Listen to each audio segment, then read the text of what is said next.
Hello my friends and welcome to another Tuesday of tutorial. I am Leonardo Perez Nieto and today we will draw moon craters. To begin we will sketch an almost circle, a little bit uneven and slightly taller than wider. Then further up a second one, this time a little bit more wide than tall. Then sketch a slanted curvy line that goes through the middle. This will divide the light from the shadow, and some lines that will indicate how the walls of the hole go down, and the outside, which is like a mini volcano. For this drawing, I'm using carbon pencils of different degrees, which deliver a darker black than graphite pencils.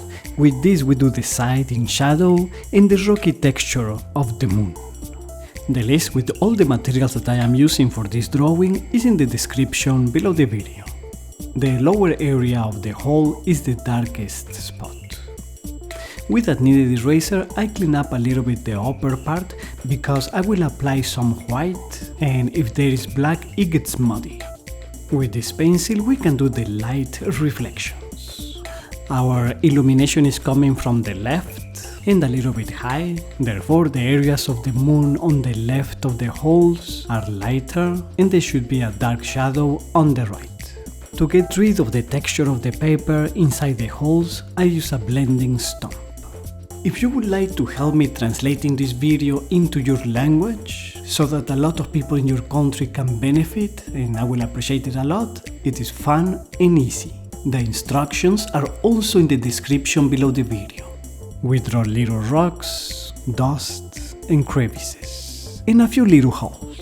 We will have a shadow on the right of these rocks and a reflecting light on the left. This drawing is meant to have a 3D effect. Right now it looks a little bit 3D already. By the way, I add a little hole here. But to have a better 3D effect, I will simply lower the camera. Right now it is straight on the paper at a 90-degree angle, but let's lower it, like a 45 like this. It looks like we are walking on the moon. By seeing it from this angle, I see some things that need to be corrected. I will lower this shadow with the kneaded eraser. I will darken this one slightly and then make a wider light on the left. If you look at the actual drawing live with both your eyes, the 3D effect doesn't quite work.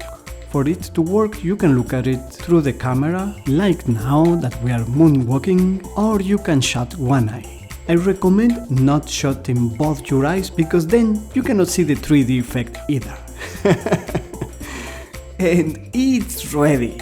If you enjoyed it, please give it a like, share it to your friends and subscribe to Fine Art Tips.